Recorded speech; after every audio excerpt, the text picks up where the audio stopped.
Narrative create करते हैं कि हम लड़ते हैं, हम लड़ सकते हैं। ये जैसे कि बोला क्या आपने मिसाल हमारे दिया पास इतनी हिम्मत नहीं बालाकोट का है। लीजिए। बालाकोट में क्या हुआ? बालाकोट में हमारी hey guys, welcome back to our channel. तो हम आ गए हैं वापस बिल्कुल एक न्यू वीडियो के साथ, और आज हम जिस वीडियो पे रिएक्ट करने जा रहे हैं वो है Praveen Shaoni admitted that Pakistan is so powerful that India can not defeat it. तो यार जो प्रवीण शाओनी है, हम लोगों को पता है कि लाइक वो बहुत इंपॉर्टेंट रोल प्ले करते हैं, और शायद ऐसा बोला जाता है वो आर्मी में उन्होंने कुछ सर्व किया गया है, तो उनको लाइक काफी नॉलेज है। और उन्होंने ये चीज क्यों बोली, क्या वो सच में बोला भी है ऐसा कि नहीं बोला, ये भी हम लोगों को इस वीडियो से पता लगेगा। तो देखते हैं कि वीडियो कैसे होने वाली है। सो फिर आप भी देखिए, हम भी देखते हैं। Let's start. दोस्तों, पूर्व सेनाध्यक्ष जनरल नरवणे ने अपनी किताब में जो कुछ लिखा है वो प्रधानमंत्री मोदी और उनकी सरकार के कामकाज के बारे में क्या बताता है। क्या मोदी सरकार छोटे देशों पर धौंस जमाती है, घर में घुसकर मारने की बात करती है, मगर जब चीन अमेरिका सामने होते हैं तो दुम दबाकर बैठ जाती है? क्या ऑपरेशन सिंदूर ने हमारी रक्षा तैयारियों और रक्षा नीति की पोल खोल दी है? क्या भारत चारों तरफ से घिरता जा रहा है? पाकिस्तान, चीन, बांग्लादेश चिकन नेक पर नई चुनौतियां खड़ी हो रही हैं। पाकिस्तान भारत पर भारी पड़ता क्यों दिख रहा है? कोई भी हम पर भरोसा नहीं कर रहा। 2 बल्कि 3 फ्रंट वार के लिए हम कितने तैयार हैं? क्या हमारे पास इसके लिए साजो सामान है? राफेल की नई खरीद से कितना फर्क पड़ेगा? इन तमाम सवालों के जवाब देने के लिए हमारे साथ हैं जाने माने रक्षा विशेषज्ञ प्रवीण साहनी साहब। सबसे पहला सवाल मेरा आपसे ये है कि हाल में जनरल नरवणे की किताब का बड़ा शोर मचा, काफ़ी विवाद हुआ। जो उन्होंने अपनी किताब में मेमोयर में कहा है उसको कितनी गंभीरता से देखते हैं आप? उससे 2 बहुत इंपॉर्टेंट बातें सामने आई हैं। क्या? पहली बात मैं ये बताना चाहूँगा कि 15 जून 2020 को गलवान किलिंग हुई थी। 2 दिन के बाद, 19 जून को 2020 को प्रधानमंत्री ने ये कह दिया कि कोई आया नहीं है। इसका मतलब ये हुआ, चाइनीज़ को ये बता दिया गया था कि आप लड़ाई जीत गए हैं। जीत कैसे गए हैं कि हमने आपकी जो 1959 की क्लेम लाइन है उसको हमने मान लिया है। यहाँ पे क्या हुआ था कि नरावने लिख रहे हैं अपनी वो जो एक्सर्प्ट्स आए हैं अनपब्लिश्ड मेमोयर के, उसमें साफ लिखा हुआ है कि उनको ये हिदायत थी कि कोई भी शॉट फायर नहीं होगा जब तक सबसे टॉप पे से क्लियरेंस ना हो, मतलब प्रधानमंत्री। तो अब क्या होता है कि 31 की रात को टैंक आने शुरू हो जाते हैं। उनके जो नॉर्दर्न आर्मी कमांडर हैं YK जोशी, वो बोलते हैं कि साहब टैंक्स आ रहे हैं। अब टैंक्स आ रहे हैं तो कुछ तो करना पड़ेगा। हिदायत ये दी गई थी। तो Naravane as the army chief, वो पहली बात तो मैं ये समझता हूँ उनके पास, कंसिडरिंग वो पूरी सिचुएशन टेंस थी, डायरेक्ट हॉटलाइन होनी थी प्राइम मिनिस्टर के पास। वो नहीं थी, चलिए कोई बात नहीं। उन्होंने राजनाथ सिंह को फ़ोन किया, जयशंकर को फ़ोन किया, NSA को फ़ोन किया, CDS को फ़ोन किया, बिपिन रावत को, सबको फ़ोन किया। 2 घंटे तक कुछ नहीं हुआ। 2 घंटे तक कुछ भी नहीं हुआ। 8:30 बजे से लेके 10:30 बजे फाइनली ये बताया गया, Rajnath Singh told the army chief कि आप जो उचित समझें आप करिए। अरे बाबा, वो आर्मी चीफ का काम इसी को लेकर तो कंट्रोवर्सी है कि ये क्या उचित लगे और क्या कीजिए। नहीं, इसका मतलब ये है कि जिम्मेदारी आप क्या करना चाहते हैं, नहीं करना चाहते हैं, वो आपके ऊपर है। उसके ऊपर कैसे हो सकती है आर्मी चीफ के ऊपर? ये तो पॉलिटिकल को, लीडरशिप को लेनी है ना। आइडली चाहते नहीं थे प्रधानमंत्री या कोई भी पॉलिटिकल लीडरशिप कि आर्मी को ये पता चले कि हम उनसे एक्चुअली दोस्ती कर रहे हैं और हम साइन भी करने वाले हैं। लेकिन जनरल कह रहे हैं कि आर्मी को मुझे पता अकेला छोड़ दिया। नहीं, देखिए, अकेला तो ये है ना कि एक तो उनके ऊपर पहले रिस्ट्रिक्शन थी कि आप नहीं करेंगे। फाइनली जब 2 घंटे के बाद उनको बताया गया, अकेला इसलिए छोड़ दिया क्योंकि वो डिसीजन वो नहीं ले सकते। क्यों नहीं ले सकते?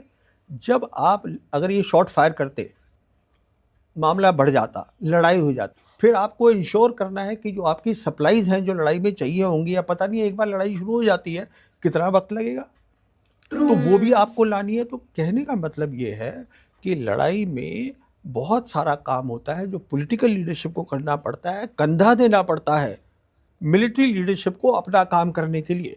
तो अगर मिलिट्री लीडरशिप को ये बता दिया जाए कि साहब आप जो उचित समझे, तो वो क्या करेगा? ये इसकी वजह जिम्मेदारी से भागना माना जाए या चीन का डर माना जाए? चीन के मामले में हम देख रहे हैं प्रधानमंत्री कुछ भी हाँ, बोलने हाँ, से हाँ, कतराते हैं, भागते हैं। वही। तो क्या वजह थी कि इस तरह का निर्देश दिया गया जनरल को? बहुत महीनों के बाद बयान आया जयशंकर का, किसी टेलीविज़न चैनल पे बैठे थे और कहते हैं मैं कैसे लड़ाई कर सकता हूँ, वो बहुत बड़ी इकॉनमी है, मैं छोटी इकॉनमी हूँ। भाई इकॉनमी से कुछ नहीं होता है। पाकिस्तान हमसे जंग लड़ता है, उसकी कितनी छोटी इकॉनमी है। अफगानिस्तान है, वो क्या है इन टर्म्स ऑफ इकोनॉमी से मिलिट्री कोई पावर। फर्क नहीं पड़ता है। पॉलिटिकल हाँ। विल होनी चाहिए लड़ाई की। अफगानिस्तान में 2 सुपर पावर्स, एक यार, तो ये सोवियत देखकर तो यूनियन ना और एक अमेरिका को आई एम स्टर्न। लताड़ दिया उन्होंने। तो ये चीज़, ये इकॉनमी की बात नहीं होती, ये आपकी सॉवरेनिटी, आपकी सरहद की बात है।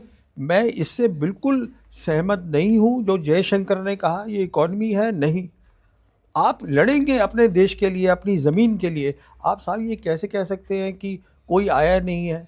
अगर कोई आया नहीं है तो अभी बातचीत किस बात पे हो रही है? बिल्कुल सही बात लेकिन है। ये विल पावर हम देखते हैं कि पाकिस्तान के खिलाफ ज़बरदस्त दिखलाई पड़ती है। सर्जिकल स्ट्राइक करनी हो, ऑपरेशन सिंदूर, तुरंत हमने अटैक कर दिया। तो नहीं, क्या मैं आपको ये यहाँ दोनों पे नहीं, मैं आपको यहाँ थोड़ा सा करेक्ट करना चाहूँगा। देखिए, जो मैंने समझा है, क्योंकि मैंने बहुत ध्यान से इस चीज़ों को मैं फॉलो करता हूँ, जो अभी हमारी सरकार है उसमें लड़ाई करने का मुद्दा नहीं है, चाहे पाकिस्तान हो या चाइना हो। हम एक नैरेटिव क्रिएट करते हैं कि हम लड़ते हैं, हम लड़ सकते हैं। ये जैसे कि बोला क्या आपने मिसाल हमारे दिया पास इतनी हिम्मत बालाकोट नहीं का है। लीजिए। बालाकोट में क्या हुआ? बालाकोट में हमारी जो इंडियन एयरफोर्स थी, वो रात के टाइम एरिया में जहाँ रडार नहीं था, जहाँ वो तैयार नहीं थे, क्योंकि कभी पहले एयरफोर्स यूज़ ही नहीं हुई थी इंडिया पाकिस्तान के बीच में, वहाँ जाके हमने अपना फेंक दिया, बालाकोट के अंदर मिसाइल फेंक दी। अगले दिन वो दिन दहाड़े आए और हम तैयार नहीं थे। क्यों मैं ये कह रहा हूँ हम तैयार नहीं थे? क्योंकि हमने अपनी मिसाइल से अपने हेलीकॉप्टर को गिरा दिया कंफ्यूजन में। हमारे मरे थे ना, हमारा हेलीकॉप्टर गिर गया। अच्छा, अभी रिसेंटली जो उस समय एयर चीफ होते थे धनुआ, वो एक किसी चैनल पे बता रहे हैं कि हमारे पास तो ब्लास्ट पेन ही नहीं थे। ब्लास्ट पेन का मतलब होता है कि आपका जो बड़ा एयरक्राफ्ट है, जैसे सुकोई 30, तो उसको रखने के लिए आपको अंदर सिक्योर करने के लिए वो बनाए जाते हैं। वो हमारे पास है ही नहीं, तो हमारा मिग 21 वहाँ थे, उसको लगा दिया। अच्छा, मेन बात क्या है, जब उन्होंने अपना ऑपरेशन किया जिसका नाम था ऑपरेशन स्विफ्ट रिटॉर्ट, उस समय इंडियन एयरफोर्स ने पब्लिकली ये कहा कि हाँ, जो इन्होंने किया है वो लड़ाई है, पर हमने कुछ नहीं किया। दूसरी बात, सिंदूर में आई है। सिंदूर में ये था कि हमें उनकी टेररिस्ट इंफ्रास्ट्रक्चर पे अटैक करना है। देखिए साहब, ये हमारा इतिहास हिंदुस्तान और पाकिस्तान का बताता है, अगर आप वहाँ मिसाइल फेंकेंगे वो चुप थोड़ा बैठेगा। पर हमने क्या किया, आधे घंटे के अंदर अंदर ही हमने उनसे कहा कि हम सीज फायर के लिए तैयार हैं। राजनाथ सिंह का बयान है वो क्यों बोला फिर? तो ये आप जो कह रहे हैं करना ही नहीं चाहिए बताकर था। हमने हमले किए। नहीं, ये भी कहा गया कि हमने उनको इन्फॉर्म कर दिया था। नहीं, वो उस पे शक है, उस बात पर। कहने का मतलब ये है, उनको पता था। उनको इसलिए पता था क्योंकि चीन उनकी मदद कर रहा था, पूरी बैटलफील्ड की उनके पास विजिबिलिटी थी, तो उनको पता था हमारे हवाई जहाज क्या है, उनको पता था। वो सिर्फ इंतज़ार कर रहे थे कि आप मिसाइल फेंकिए और हम उसका जवाब देते हैं। और हमारा नुकसान हुआ है उस रात के, काफ़ी हुआ है। अब उसके बारे में वो बात तो भाई मानना ही पड़ेगा, हुआ है तो मैं नुकसान। आपसे ये कहना चाहता हूँ, ये पाकिस्तान और चाइना की बात नहीं है। ये बात ये है कि एक नैरेटिव क्रिएट करा जा रहा हुआ है अभी तक कि हम लड़ाई तो करना ही नहीं चाहते, पर हम दिखाना चाहते हैं कि हम जो हैं बहुत बहादुर हैं। और पहली बार देखिए ये हुआ है इंडिपेंडेंस के बाद, ये पहले कभी नहीं हुआ कि दोनों सरहद के ऊपर हमारी लड़ाई हो रखी है। चीन के साथ भी वहाँ फौज बैठी है, पाकिस्तान के साथ भी फौज बैठी है। ये पहले कभी नहीं हुआ। एक ही होता था, सिर्फ पाकिस्तान होता था। ये आप देख सकते हो कितनी यूनिटी पाकिस्तान से है। लड़ लेंगे, वहाँ भी नहीं लड़ना। पाकिस्तान के पीछे सपोर्ट सिंदूर के ऊपर बहुत सारे जनरल्स ने किताब लिख दी है। किसी भी किताब में जो पहली रात थी जहाँ पर हमारा भारी नुकसान हुआ है हवाई जहाज का, जो कि सीडीएस ने कहा है कि हाँ कुछ नुकसान हुआ है, हम उसका जिक्र ही नहीं करते हैं और उस किताब में जिक्र ही नहीं है। हवाई जहाज की लड़ाई सबसे अहम होगी हिंदुस्तान और पाकिस्तान के बीच में, और वहाँ जो हुआ हम बात ही नहीं करना चाहते। और इसी की बुनियाद पर कि एयर वॉर में क्या हुआ, ट्रंप है वो बोल रहे हैं कि ये क्या कहते हैं 7 हवाई जहाज गिरे हैं। उनके प्रधानमंत्री अब तो वो 10 पर आ गए हैं। हाँ 10 खैर, राफेल गिराने की उनके बात जो कर प्रधानमंत्री हैं वो यूनाइटेड नेशन में बोल रहे हैं कि हमने 7 इनके हवाई जहाज गिराया और हमने उसका जवाब नहीं दिया।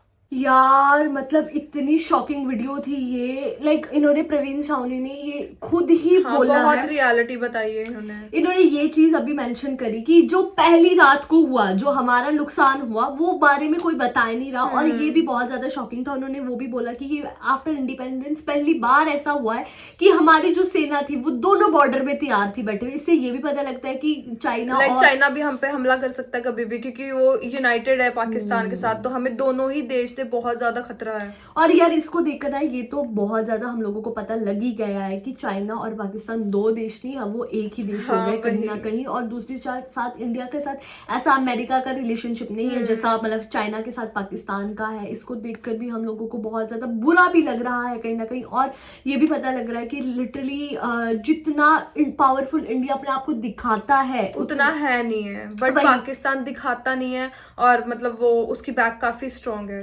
कंपैरेटिवली। और ये भी हम लोगों को पता लगा कि कैसे जो बेसिकली पाकिस्तान है उससे मतलब कि डे बाय डे वो स्ट्रांग भी बनते जा रहा है, और दूसरा वो अपने पॉलिटिकल रिलेशनशिप भी अच्छे करता जा रहा है। और तीसरी चीज उन्होंने बोला कि इकोनॉमी इतनी मैटर भी नहीं करती लड़ाई के समय, आपकी इकोनॉमी मैटर, क्योंकि देखा जाए भले पाकिस्तान की इकोनॉमी कम है इंडिया के comparison, obviously India 4th economy है होल वर्ल्ड में, बट रही बात जज्बे की लड़ाई की, हम बोल सकते हैं कि पाकिस्तान के साथ पूरा चाइना खड़ा है, which comes under second country in the economy wise. और भाई चाइना बहुत तकड़ी कंट्री है, it is a develop country, ठीक है। और इंडिया के साथ ऐसा किसी का साथ नहीं है। अमेरिका दिखाता है हम तुम्हारे साथ है, हम तुम्हारे साथ है, बट वो एक्चुअल में है नहीं है। तो गाइज यही था हमारा रिएक्शन। आप लोगों को कैसा लगा प्लीज कमेंट करके जरूर बताइएगा। अगर अच्छा लगे तो प्लीज इस वीडियो को लाइक करिए, शेयर करिए, कमेंट करिए, और अगर इस चैनल पे न्यू तो सब्सक्राइब बाकी हम लोगों ने अपने इंस्टाग्राम हैंडल का लिंक डिस्क्रिप्शन में दिया है, तो अगर आप वहां से हमें फॉलो करना चाहते हो तो कर सकते हैं। तो मिलते हैं एक और न्यू वीडियो के साथ, तब तक के लिए बाय।